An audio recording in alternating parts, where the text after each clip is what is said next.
the media and our blogging community. My name is Ella De Leon, and I am your host for tonight's World Vision's unveiling of Hometown. This is an experiential booth that will run for 1 week until February 2020. And what is Hometown? This, what you see here at the cinema area of Trinoma, is actually an exact replica of one of the homes of a sponsored child of World Vision. Her name is Nika and she lives in Cebu. So today you are going to be treated to an experience of how child sponsorship really works. Just to give you an idea po pala, I am a former World Vision staff and sponsor, and believe me when I say that child sponsorship is truer when you experience it firsthand. Nika is just one of 30,000 Filipino children that World Vision assists in the Philippines. And child sponsorship is actually not just helping a child, but helping the community where this children belongs. I can go on and on about World Vision and what child sponsorship does, but I won't do that because I will give the floor to the very capable hands of its leaders to give us the opening remarks is no less than World Vision's National Director, Mr. Romel Ferta. Let us give him a round of applause. Hello, good evening. Thank you so much for coming tonight. We truly appreciate it. We're very excited to introduce to you Hometown. I've been with World Vision for many years, more than 20 years actually working with the organization. And I spent more than 50%, 60% of that in the field. So I've been to the remotest, farthest areas where World Vision operate, where I live with the poorest of the poor people. And in fact, some of them became a foster families na. And so I experienced how it is to be really poor, and how they struggle, how they also celebrated the successes that they have experienced. And one thing I've noticed, no, despite of the challenges that they encounter on a day-to-day basis, ang hirap magharap ng food, ang hirap even yung mga basic needs nila, even going to the school, ang hirap nun for them. But in spite of that, I've seen also how they have succeeded. I've seen, as mentioned by Ella earlier, we're helping thousands of children, and I've witnessed firsthand how child sponsorship had transformed the life of ang daming bata na before we were struggling to finish education, but I witnessed how they were able to finish education. I've witnessed how a malnourished child na-recover niya to a normal health. I've witnessed how parents are able to have access to livelihood so that they can save and also send their children to school. And I've witnessed how communities have transformed themselves and become parang to meet the other needs of the entire community, as basic as water and as basic as yung mga providing opportunities for children to participate in the communities. And so tonight, kasi hindi naman tayo lahat makapunta dun sa mga malalayong lugar na yon. Or even we don't have the resources, or maybe we don't have the time to do it. We understand we're also busy. And so World Vision is treating you. It's a treat actually from World Vision to bring those remotest, farthest villages that we're serving to you so that you will experience it yourself. No, you don't have to go to North Cebu. And so tonight, itong replica na to is just a representation of what's happening in the life of Nika, as already mentioned, one of World Vision sponsored children. We invite you to go into the life, the world, the community of Nika for you to personally see how she lives and how she had that hope for a better future. Very exciting. So I went through that this evening dito sa replica, but also in our virtual reality video, much more exciting. And so this is something that we want to offer to you, and we invite everybody to come and be part of this, discovery of hope for our country, and for the children and for our country. Ang realization ko at the end, despite of the differences, yung malaking inequality na gap between us living maybe those who have and those who have not, like Nika, you will realize na merong transformation nangyari sa bawat isa na sa atin. And you will realize na parang it's one big world. Now, if we will be touched by the life of Nika, I'd like you to even just praying for them so that they'll continue to have that hope to continue to sustain their lives, but also help them in ways you can. You can be a sponsor, or you can do something really good for the life of Nika and the rest of children that she represents in our country. So welcome to Hope Town. It's called Hope Town because tonight and the rest of the week we're here and the rest of our campaign, this will be a time of sharing hope and sharing that hope that lasts forever, not just for me, Nika, but the rest of us here. So let me introduce to you Nika. Let's play the video so that the rest of us would come to know Nika also as in her world.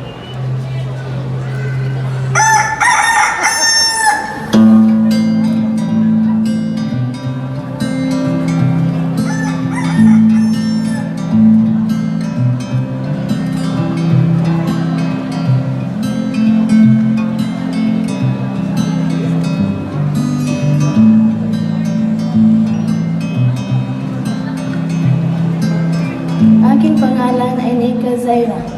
Ako ay 11 taong gulang. Ako ay nakatira sa Tabugon, Cebu.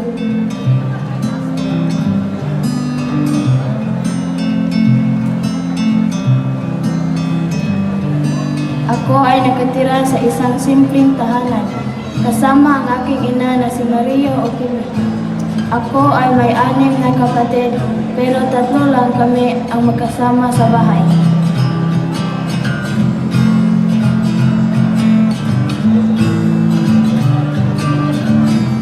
Tinutulungan ko si Mama sa gawaing bahay tulad ng pagluluto.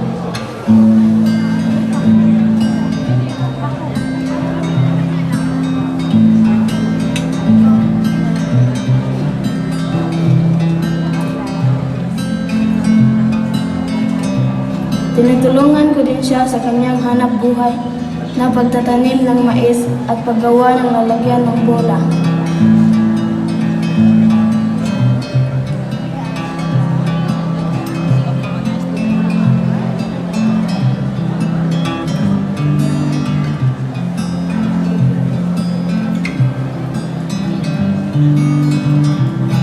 Kahit mahirap lang kami, di pa rin ako nawawalan ng pag-asa sa buhay, sa pagtataga at pagdadasal sa Panginoon.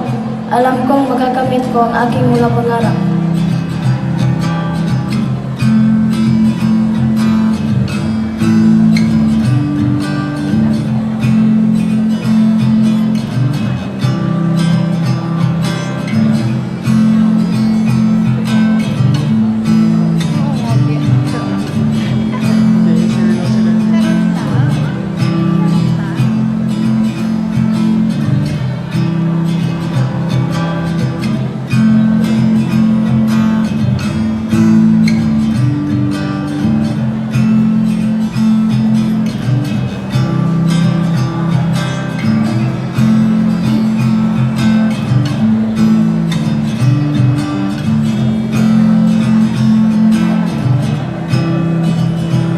Ang pangarap ko para sa mga ibang bata ay maging malusog at makapagtapos ng pag-aaral.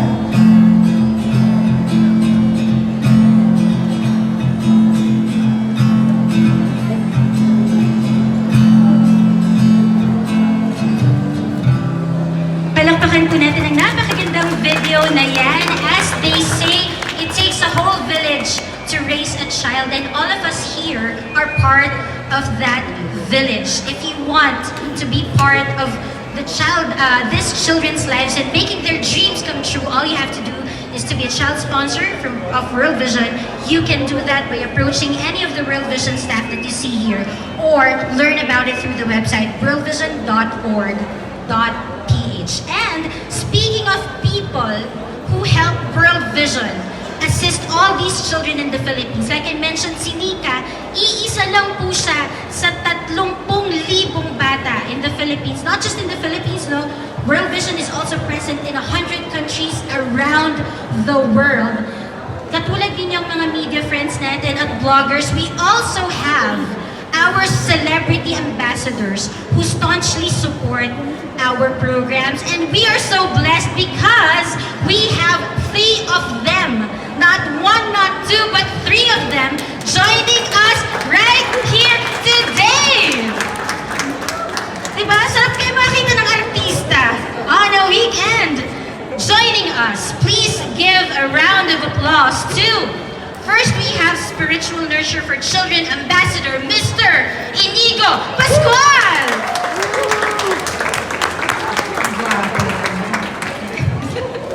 Welcome and thank you for being here. Of course, another guapo who will grace our evening today and join us for the launch of Hope Town is World Vision's Ambassador for Health and Nutrition.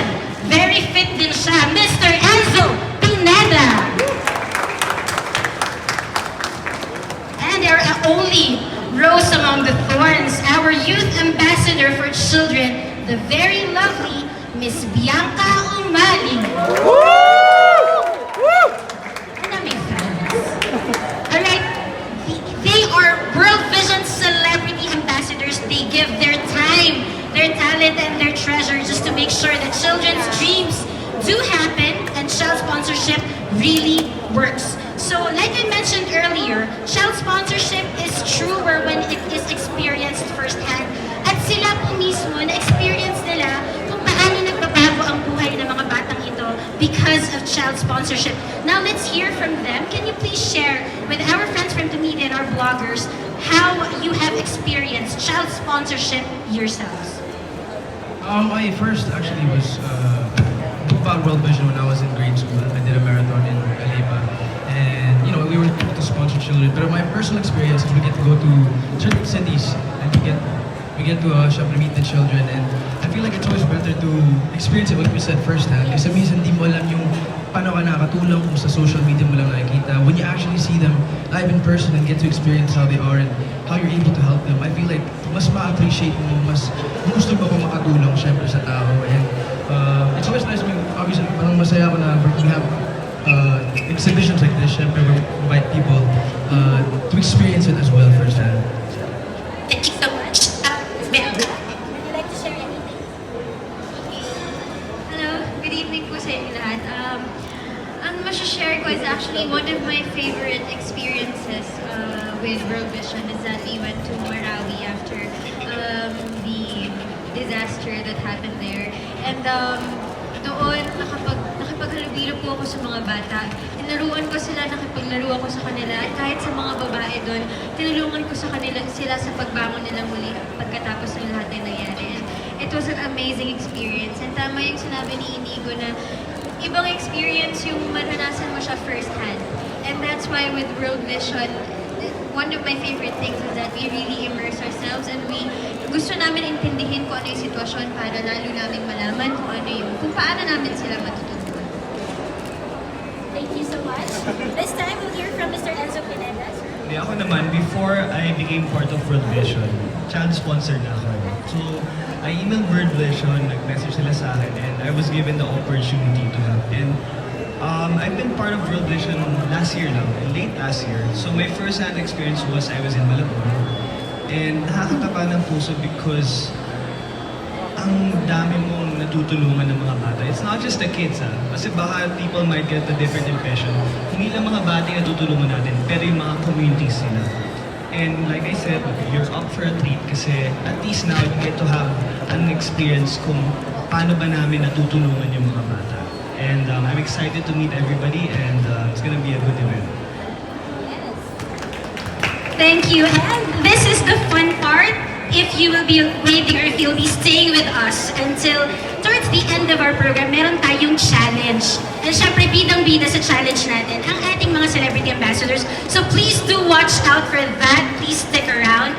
And I would like to thank you though for sharing that child sponsorship doesn't only help a child's education. Hindi po doon natatapos. Like what Bianca mentioned, even during the Marawi siege. So ngayon tumutulong din ang World Vision sa mga Taal, those who are affected by the eruption of Mount Taal. And also, dahil nandito si Enzo, health and nutrition is also one of the benefits of child sponsorship. Maraming salamat muli. Palakpakan po natin ang ating mga celebrity ambassadors. And just to let you know guys, no, pwede nyo rin pong malaman na ang child sponsorship, it really works because just to give you an idea, some of former World Vision child sponsors were 2009 CNN Hero of the Year Efren Peña Florida. And the Philippine Coast Guard spokesperson, Commander Armand Balilo, both of them were former sponsored children and now they're also making a difference. Si Commander Balilo po sponsors 5 children now. That is just 2 proofs that World Vision's child sponsorship really works. So this time we would like to invite again to the stage our National Director to join our ambassadors for a quick photo op. Ayan po. At habang sila ay nagpipicture, like what Enzo said, you're in for a treat. Ang tao po, in reality, ang nagkakasya sa higaang ito, sa papag na ito. And you would see, these are the actual medals ni Nika. So you would see, napakaraming medalya. Meron din po siyang mga subs dito. So you would know that this child is very diligent. Mahilig po siya talagang mag-aral. And also, dahil mahilig siya sa mga inspirational quotes and Bible verses, you would see here, meron po siyang handwritten na Bible verse. Romans 12:17. I would like to encourage everyone to write. Katulad ni Nika, isulat po natin ang ating mga pangarap. Yes, vision board, sabi nga ni Enzo. So you can write here your favorite quotes, your wishes, and we will be sending them to Nika for her to see. Para po lalo kayong ma-enlighten po, ano ang itsura ng bahay ni Nika? You can see here at the side of the door. Baka lang dapat nilalang start mo ba siya? It's okay. Alright. So here, you would see the exact look of Nika's house. Pinilit po natin gayahin, but of course, you can only get to copy it as much. So here is exactly what Nika's house looks like. Makikita po natin dito, katulad ng sinabi sa video, ang kinabubuhay po ng pamilya ni Nika ay paggawa ng mga net na ginagamit sa basketball at volleyball. Katulong ng kanyang ina, si Nika, nagawa rin ng mga ganito. Ayan. At detergent soap. So ito, eksakto ang kabuhayan ng pamilya ni Nika ng kanyang ina na tinutulungan na rin siya ni Nika ngayon bilang siya ng isang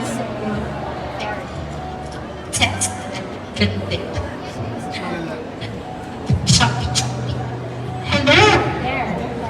Ito ang dining area. Alam naman po natin, bawat bahay sa Pilipinas merong dining area. So, it's just a bit of trivia.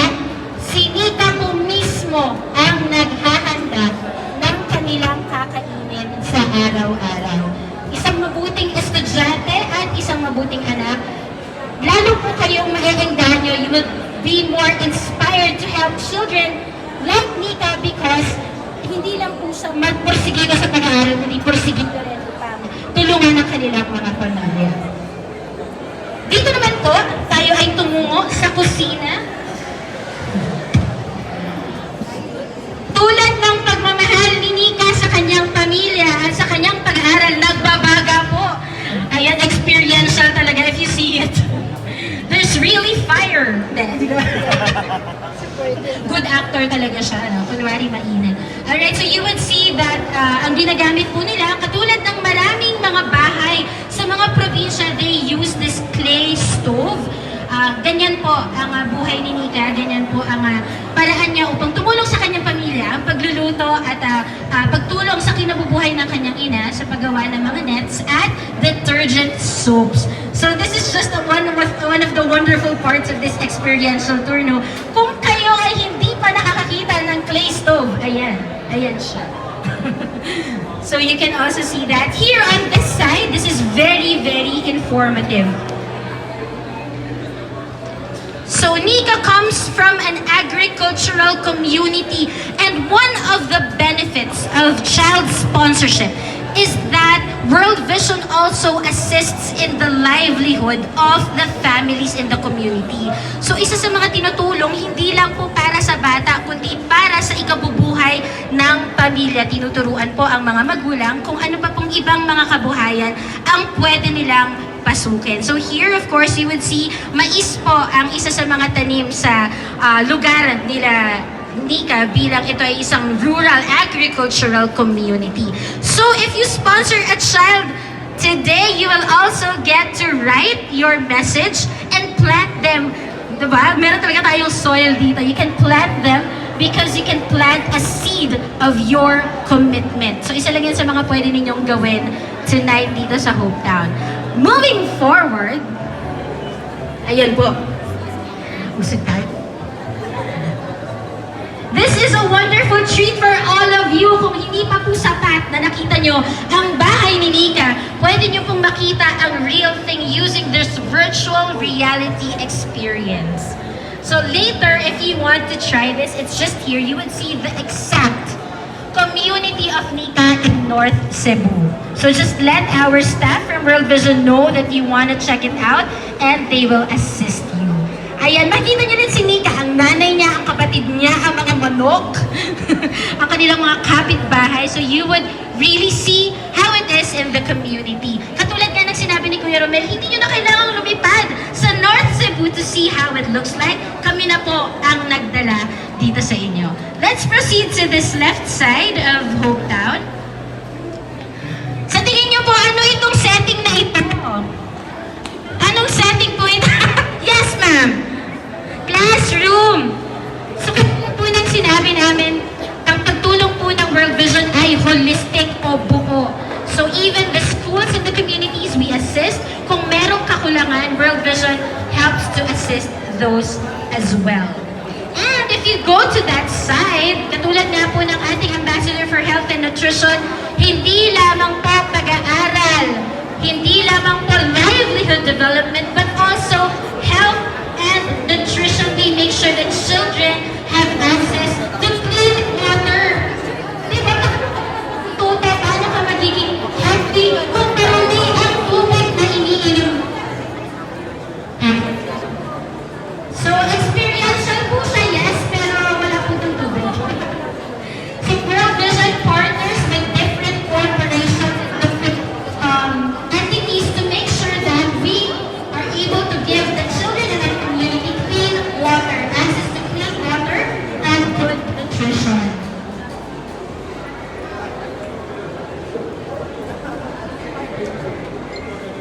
Ayan po. So, bumalik na po na. Actually po, that concludes our short trip to Hopetown. Mabilis lang po kasi maliit lang naman po talaga yung bahay ni Nika, no? Wala pong second floor at walang basement. So, we are done. Palakpakan naman po natin ang lahat ng naging bahagi ng installation na ito. Like I mentioned, this Hopetown experiential booth will be here at Trinoma for 1 week. Dalhin po ninyo ang inyong mga kaibigan, ang inyong pamilya for them to see how dreams really come true because of child sponsorship, not just in the life of one child, but the life of his or her family and their community, just like Nika. Alright? So everybody, ready na ba kayo for our challenge? Wala na makilalakas yan! Challenge na. Okay, for our challenge, since we want not just you, media friends and bloggers, to experience this, gusto rin namin everybody in Trinoma, kahit yung mga nasa parking lot, ma-experience nila. Kung gano'ng kasaya ang Hopetown, we are going to have a challenge, but just to make it more fun and exciting, involved ang ating celebrity ambassadors. Are you game, guys? Are you ready? Ayan. Alright, so the mechanics of our game is that we want as many people as possible to visit Hopetown. So sa loob po ng 30 minutes at kalahating oras, kailangan pong humila. Dito natin malalaman kung sino yung pinaka-charming. Kailangan po ng ambassadors nating humila or mag-invite ng mga tao sa mall to join us here at Hopetown. And they will be partnered with different bloggers and media friends natin. I will give the partners, or I will give the teams. For Team A, it will be led by Mr. Iñigo Pascual, joined by campaign advocates Rod Magaru of Rod Magaru Show and Ria Lumandog of Sugar Smile. Let's give them a round of applause dito. Before we start, photo op lang muna sa groupings. Hindi lang po charm ang kailangan to get people to join us here at Hopetown. Kailangan malakas ang inyong convincing powers.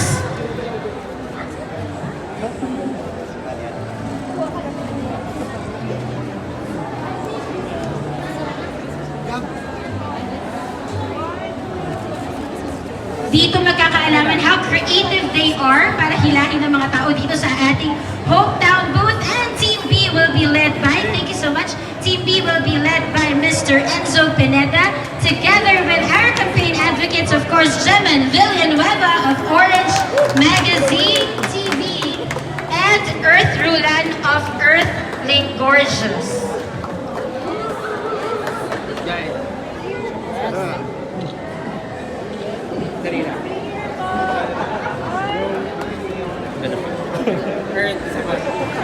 Just to let you know, itatali po, bawat dadali nila dito, meron po tayong committee na bibilang at magtatali kung ilan na nga ba ang nadala ng bawat grupo. And finally, last but not the least, of course, the team led by Miss Bianca Umali will be joined by campaign advocates Ed Uy of Where is Ed Uy and Radel Flor-Delis of Nognog in the City.